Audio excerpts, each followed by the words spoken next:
हम इंडियंस को कॉम्बो बहुत पसंद होते हैं। फ़ोन के साथ कवर फ्री, पिज़्ज़ा के साथ कोक फ्री।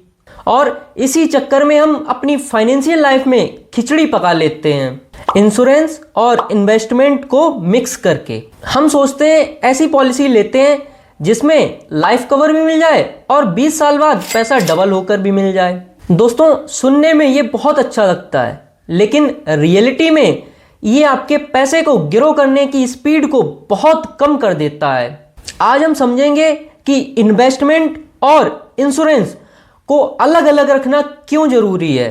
हेलो दोस्तों, I am Anshul Yadav, welcome you all here. दोस्तों, अब समझते हैं दोनों का मकसद क्या है। अगर आप मकसद देखेंगे तो दोनों का बहुत अलग मकसद है। इंश्योरेंस का काम है प्रोटेक्शन। अगर आपको कल को कुछ हो जाए तो आपकी फैमिली सड़क पर ना आए। ये एक सेफ्टी नेट है। इसमें आपको पैसा कमाना नहीं है, इसमें रिस्क कवर होना चाहिए। एंड इन्वेस्टमेंट का काम है वेल्थ क्रिएशन। ये आपके गोल्स के लिए, बच्चों की पढ़ाई, घर या रिटायरमेंट। इसमें आपका गोल है इन्फ्लेशन को हराना और पैसे को बढ़ाना। जब आप दोनों को मिक्स करते हैं, जैसे एंडोमेंट प्लान्स या यूएलआईपीज में, तो आपको ना तो अच्छा इंश्योरेंस मिलता है और ना ही अच्छा रिटर्न्स। चलिए एक एग्जांपल से समझते हैं कि दोनों को अलग रखना कितना जरूरी है। मान लीजिए आप 50,000 एनुअली इन्वेस्ट करना चाहते हैं। ऑप्शन ए आपके पास क्या है? आपने एक ट्रेडिशनल मनी बैक या एंडोमेंट प्लान लिया। इसमें आपको 5 से 10 लाख का लाइफ कवर मिल जाएगा और रिटर्न्स के नाम पर वही 5 से 6% मुश्किल से। एंड ऑप्शन बी आपके पास क्या है, चलिए देखते हैं। इसमें आपने 50,000 को सबसे पहले 2 पार्ट्स में डिवाइड कर दिया। जहां आपने 10,000 से प्योर टर्म प्लान लिया, जिसमें आपको लाइफ कवर 1 करोड़ तक का मिल सकता है। बाकी 40,000 आपने इक्विटी म्यूचुअल फंड एसआईपी में डाले, जहां लॉन्ग टर्म में आपको 12% से 15% तक इजीली रिटर्न्स मिल सकता है। तो आपको क्या पसंद है, 1 करोड़ लाइफ कवर या 10 lakh life cover? And 6% interest और 12% इंटरेस्ट। आई नो, सुनने में आपको लगता होगा कि ये पॉसिबल नहीं है, बट हाँ, ये पॉसिबल है। अगर आप हमारी रेगुलर वीडियोस देखते हैं तो ये आप खुद अपने आप स्वयं कर सकते हैं। देखा, ऑप्शन बी में लाइफ कवर 10 गुना ज्यादा है और आपका वेल्थ क्रिएशन भी डबल ट्रिपल हो सकता है। तो फिर ऑप्शन ए क्यों चुनना? अब आप पूछेंगे कि ये इतना बुरा है तो फिर लोग इसे बेचते क्यों हैं?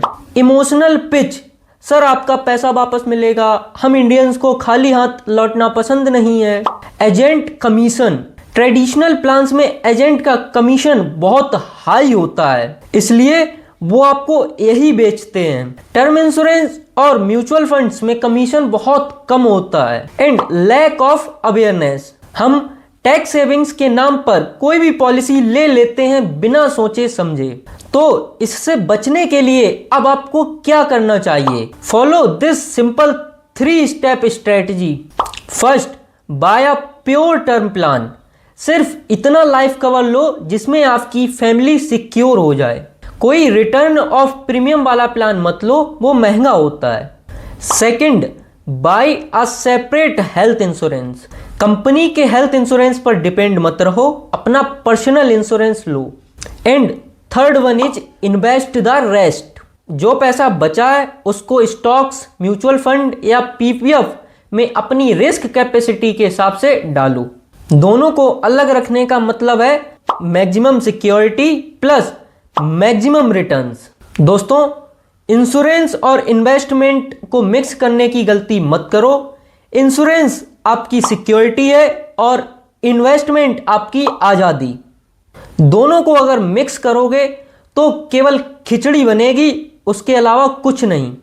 अब आपका होमवर्क है, अपने पुराने इंश्योरेंस के पेपर्स निकालो और देखो कि आप क्या 1 करोड़ का इंश्योरेंस ले रहे हो या सिर्फ 5 से 10 लाख में खुश हो।